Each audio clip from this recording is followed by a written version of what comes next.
Bonjour et bienvenue sur ma chaîne Manatee, la chaîne du bien-être et de la détente. Installez-vous confortablement dans un endroit où vous ne serez pas dérangé et savourez. Enfin, vous pouvez vous laisser aller. Enfin, vous pouvez penser à vous et seulement à vous. Prenez le temps de vous remercier pour ce délicieux moment que vous vous accordez. Se dire merci n'est pas quelque chose que l'on fait naturellement. Et pourtant, cela fait énormément de bien. C'est si simple et si bénéfique pour votre bien-être. Remerciez votre corps pour cette journée. Votre corps est toujours présent et à votre écoute. Il vous parle constamment par des signes pour vous dire ce qui va et ce qui ne va pas. Soyez à l'écoute de votre corps. Soyez présent pour lui. Faites-lui confiance. Laissez votre corps se poser, se déposer sur le support sur lequel vous vous êtes installé. Laissez votre respiration prendre toute sa place. Inspirez profondément et expirez longuement.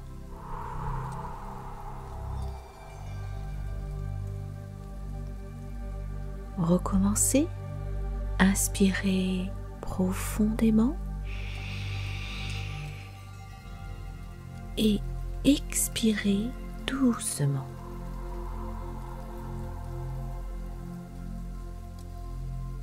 Encore une fois, inspirez longuement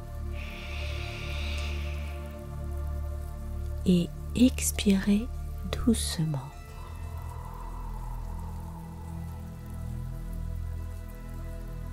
Voilà, vous êtes merveilleusement bien, détendu, apaisé. Vous vous enfoncez délicieusement dans le support dans lequel vous êtes installé. Vous êtes bien, si bien, délicieusement bien. Vous n'avez plus rien à faire si ce n'est écouter ma voix. Laissez-vous aller en écoutant cette belle histoire, les aventures de Monsieur Tamkik. Voilà donc que Monsieur Tamkik demanda son compte à son bonhomme de père, qui avait bientôt 72 ans et ne pouvait le nourrir à rien faire. Tamkik, depuis 3 semaines au moins, voulait partir pour voir le beau pays de Bretagne, chercher des aventures et ramasser quelques sous pour le vieux. Mais chaque fois que Tamkik parlait de départ, le vieux Job secouait tristement la tête, regardait de l'autre côté et passait sa manche sur ses yeux. Finalement, comme il y a une fin à tout, Tam donna quittance de rien à son père et tuteur et sortit de la hutte sans regarder derrière lui. Tamkik avait été surnommé Tamkik par les petits garçons des villages voisins parce qu'il allait par-ci, par-là, aux portes des métairies, demander un petit morceau à manger, en disant « morceau de viande ou de pain, toujours charité fait du bien ». Faut vous dire que dans la pauvre maison de Job, Tamkik n'avait jamais senti l'odeur du lard, ni frais, ni salé, car le pauvre vieux journalier, n'ayant ni sou, ni rente, vivait principalement de la charité des seigneurs de l'Othéa. Au surplus, quand il avait son écuelle de soupe de pain noir, Job ne désirait rien de personne. Plus raisonnable en cela que bien des gens qui se font maigrir. En vérité, à force de vouloir s'engraisser, avec le bien du prochain. Plus raisonnable aussi que M. Tamkik, son digne fils, qui disait, en regardant ses maigres jambes, qu'un peu de lard le dimanche ne lui ferait pas de mal aux dents. C'était, du reste, le seul défaut, la seule ambition de M. Tam. Et encore, doit-on l'excuser, puisqu'il désirait ses douceurs pour son vieux père plus que pour lui. Par ailleurs, Tamkik était un garçon parfait, sauf la beauté, qui lui faisait un peu défaut, car je crois qu'il était louche et presque bossu. N'importe. Il avait bien d'autres qualités préférables dans le cœur. Il était bon pour les bêtes et les gens, charitable quand il avait trop, chose rare en vérité, et pieux toujours, en souvenir de sa bonne femme de mère, qu'il avait vue mourir 3 jours avant sa première communion. Ah, qu'il parlait avec enthousiasme de ce beau jour de sa première communion. Et il y avait de quoi, en vérité. Figurez-vous, Tamkik, vêtu d'un bel habit de drap vert avec des boutons de cuivre, ayant appartenu au garde-chasse de l'Otea. Il y en a qui disent que l'habit était un peu ample pour Tam. Bagatelle. Tam n'en était que plus à l'aise pour chanter ses cantiques, et un beau cierge de 12 sous pour le moins, et un chapeau neuf. Ah, le beau jour! Jésus, Jésus Maria! Tamkik partit donc, et s'il n'emporta point d'argent, ni de sabots neufs, il eut pour passeport la bénédiction de son vieux père. Ça devait lui porter bonheur, car, vous le savez, le bon Dieu conduit toujours les bons fils par la main. Or, le même jour, dans la meilleure métairie du voisinage, pareille chose à peu près se passait. Un beau garçon de 18 à 20 ans, Jalm Thurio, fils de veuve riche, et comme il faut, avait demandé résolument et pour tout de bon ses comptes à sa mère, voulant aller, disait-il, par le monde à la recherche d'une fortune plus grande et surtout s'affranchir de la surveillance maternelle. La veuve, sa mère, était pourtant une digne femme, pleine de vertu, de religion et de crainte de Dieu. Mais ses conseils n'avaient servi qu'à hâter le départ de son fils, en lui causant du dépit. Alors Thurio, monté sur un bon double bidet, d'un cheval de Cornouailles, partit au grand trot par le grand chemin pour se rendre à la grande ville de Quimper. On était en hiver, il neigeait, il glaçait à fendre pierre.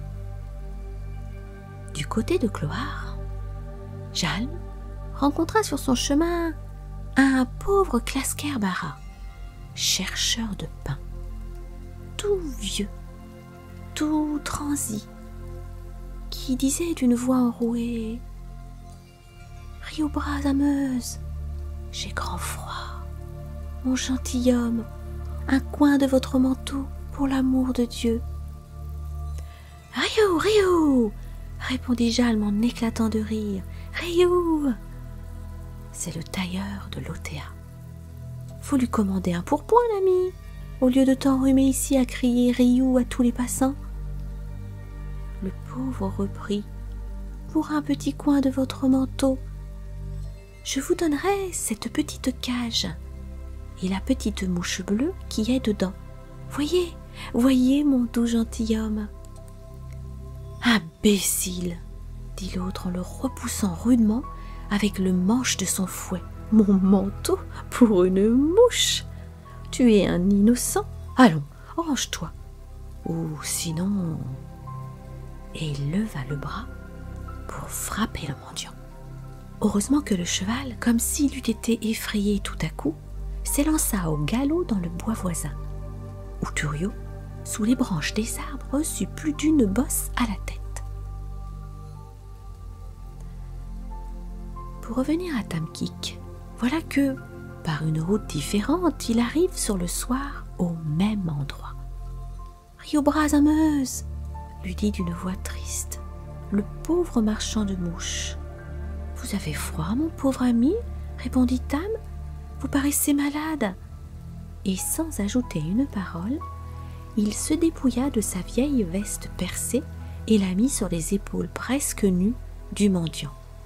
« Où vas-tu donc, Tamkik ?» reprit celui-ci. « Quoi ? Vous savez mon nom ? C'est-à-dire mon surnom de classe Kerbera ? » « Je sais tout cela et d'autres choses encore. Je sais aussi que le bonhomme Job t'a donné sa bénédiction avant ton départ, et pour te récompenser. Ah, ne parlez pas du bonhomme, ou mon pauvre cœur va tourner là-dedans, et me faudra regagner le logis sans y rapporter un liard. Console-toi, Tamkik, les anges sont avec toi. Tu m'as donné ta veste.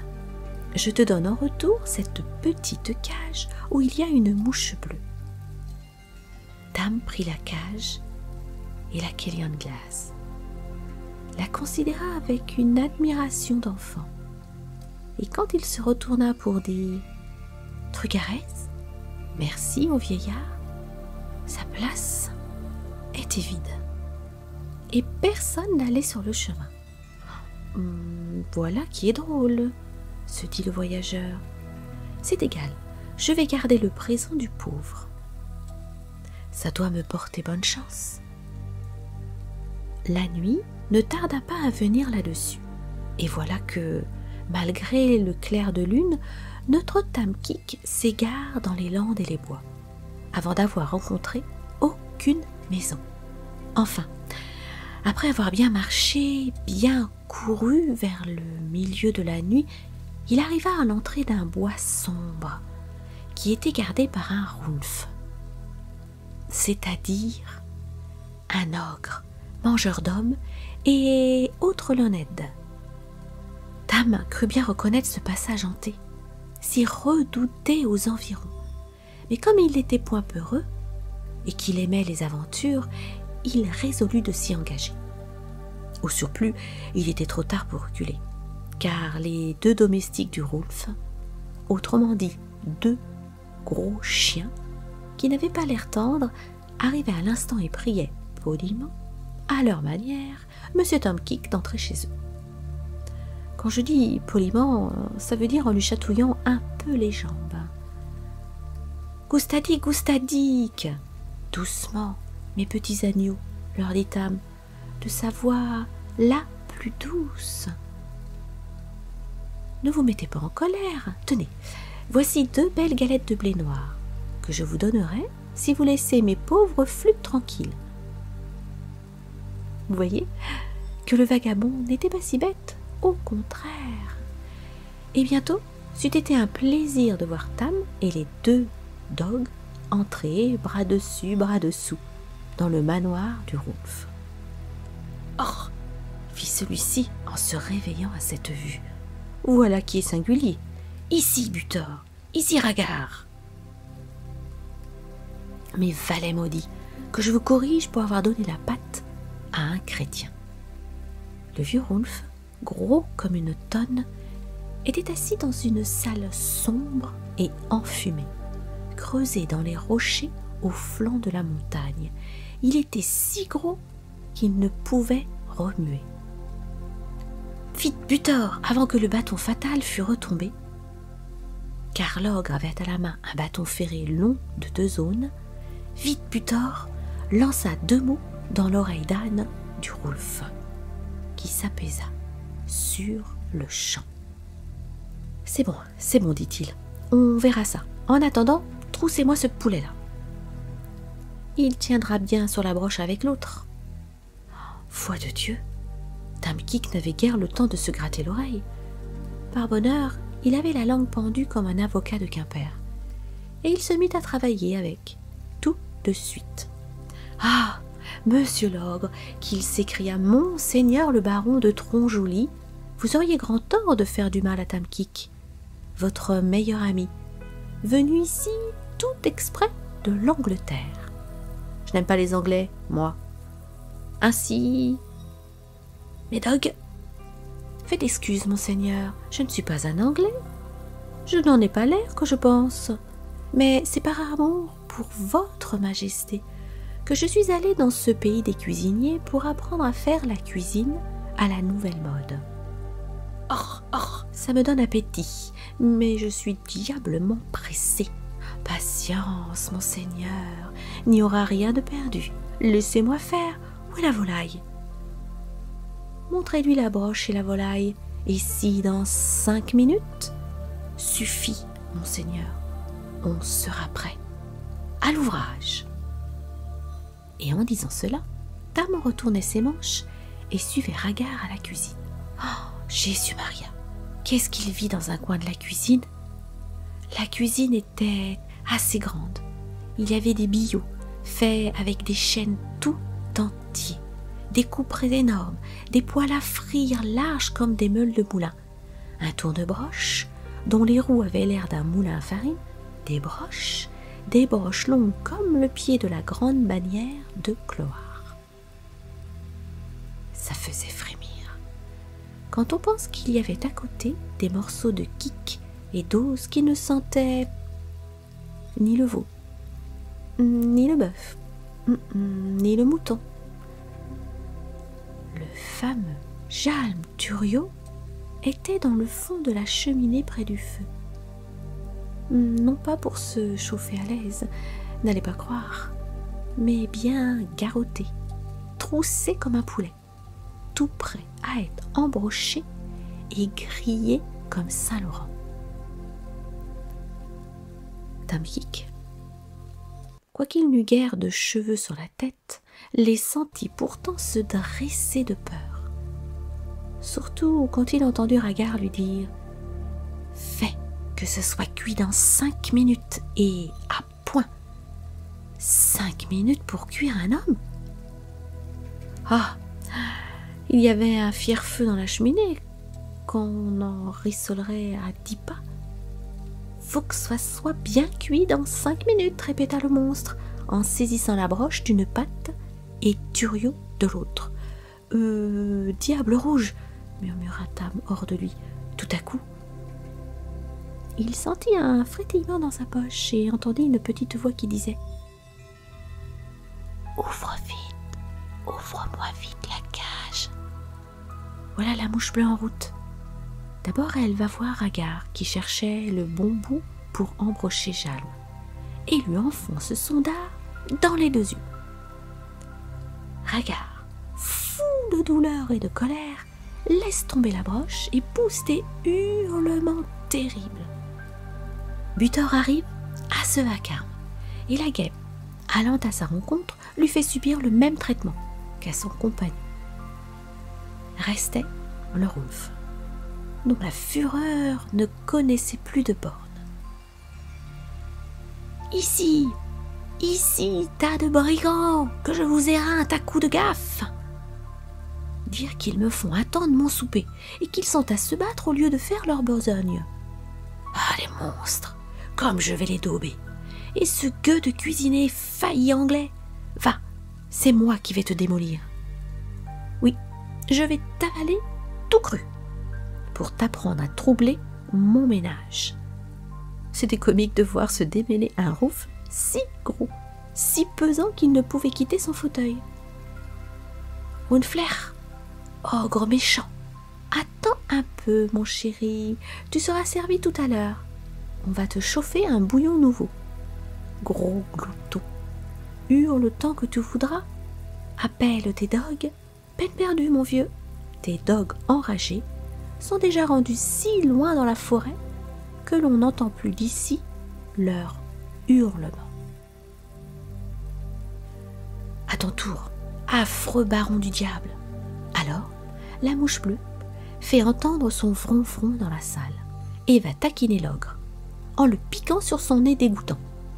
Il avait l'air d'un moulin à vent avec ses grands bras qu'il agitait furieusement pour abattre la guêpe. Mais la guêpe volait plus vite que ses bras, et quand elle eut bien tourmenté ce fils du diable, elle lui creva les yeux en un instant. Le Roulf, à bout de force et de respiration, se mit à souffler comme un tonnerre.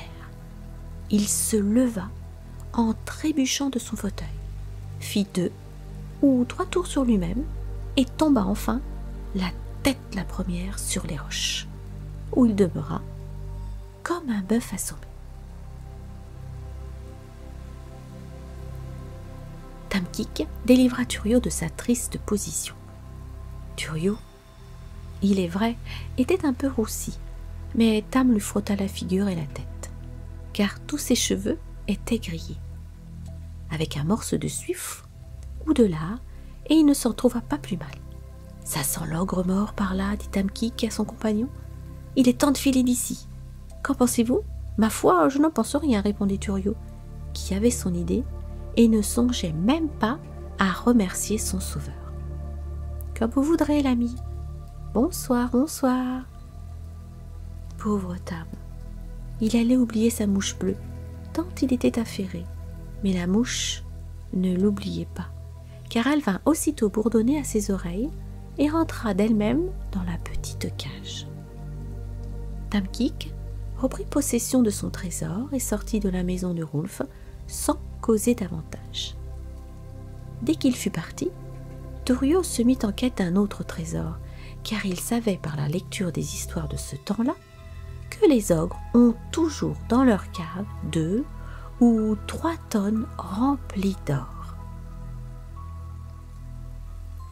Finalement, et pour son malheur, faut croire qu'il en fit une bonne provision, ou qu'il avait les poches gonflées. Et la démarche pesante en sortant du manoir. Était-ce l'or ou le Guinardane, vin de feu? Les deux peut-être. Allons voir un peu avant de finir ce que devint notre Tamkik avec sa mouche. Lassé de vagabonder, le camarade demanda une place de valet dans une bonne ferme du voisinage. Le fermier de Carlostic, avant de le gager, regarda un peu de travers les pauvres jambes et le triste équipage du garçon. Mais celui-ci, piqué et enhardi par sa mouche, ayant dit qu'il ferait à lui seul plus d'ouvrage que 3 feignants de Banalec, le maître consentit à le prendre à l'essai, avec 3 écus par an, de la soupe de pain de seigle tous les jours, de la bouillie de mil et des crêpes une fois par semaine. C'était une belle condition, assurément. Aussi, Tam n'eut garde de refuser. Le voilà donc valet de charrue. Le 3e jour, le maître ayant été à la foire la veille, par un temps brûlant, en avait rapporté sa bourse vide et un bon coup de soleil par-dessus le marché. Tamkik proposa à la vieille d'aller au champ tout seul avec les bœufs et la charrue. La vieille accepta, faute de mieux, espérant au surplus trouver tout de suite une bonne raison pour fourrer à la porte ce failli gras qui mangeait autant que 2. Mais sur les midis, quand elle alla au champ porter au valet sa soupe de pain noir, dont elle avait eu soin, la digne créature, de ne remplir l'écuelle qu'à moitié, quand elle vit la grande pièce toute labourée, elle resta stupéfaite. Tamkik avala sa soupe sans rien dire. Et, avant le soir, il laboura un second champ, avec l'aide de sa mouche, qui aiguillonnait les bœufs et leur donnait un cœur infatigable. Dame, on ne trouvait plus à la ferme les jambes de Tamkik aussi maigres, et la ménagère permettait à l'aîné de la maison de lui porter son dîner au champ. On le régalait joliment. « Allez, Et la fille ne s'en revenait pas sans regarder par-dessus l'ail. Finalement, ça continua si bien pour Tam Kik que la Pénérèse, l'héritière, baissa les yeux devant lui et se laissa prendre son petit doigt et attacher une épinglette à sa piécette en revenant du pardon. Voilà donc la fin de mon histoire. On fit une belle noce à laquelle je ne fus pas invitée parce que mon père n'était pas encore né. Tam Kik devint Tam Pinvidik, le riche.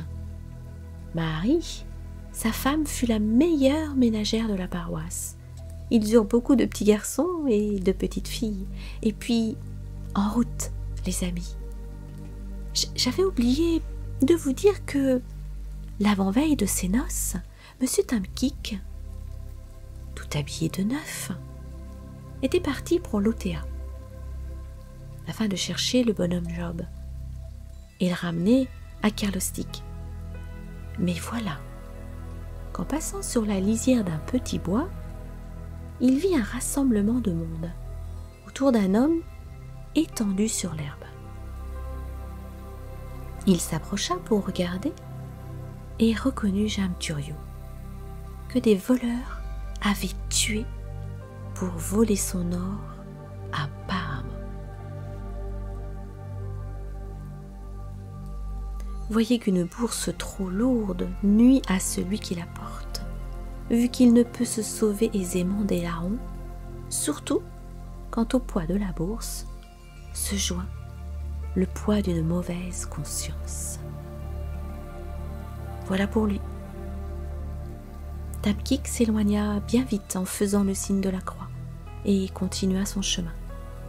Hélas, à l'Otea, plus de bonhomme, parti pour le paradis. Le bon fils pleura tout le long du chemin en revenant. Et je puis jurer qu'il n'entra dans aucun cabaret. Ce qui n'est pourtant pas défendu. Je pense aux gens qui ont le gousset garni et qui savent boire sans se saouler. À la fin des fins, je vous dirais que la mouche s'était envolée le jour des fiançailles. Que lui restait-il à faire? N'avait-elle pas achevé le bonheur de Tam en lui procurant une belle condition et une bonne femme, ce qui est diablement rare? Voilà pour Tam Kik. Il y en a aussi qui disent que la mouche était un ange du paradis, donné à Tam Kik par le vieux mendiant, lequel était un grand saint venu sur la terre pour éprouver ceux qu'il rencontrait. D'autres ajoutent même que tous les hommes de cœur ont une mouche pareille dans la poitrine. Moi, je vous laisse penser ce que vous voudrez, et je m'en vais. Je vous souhaite une douce nuit, remplie de jolis rêves. Demain matin, vous vous réveillerez en pleine forme, heureuse de cette belle expérience. Très belle nuit à vous. Surtout, n'oubliez pas de mettre un pouce bleu et de vous abonner afin de m'aider à poursuivre cette aventure avec vous. Namasté.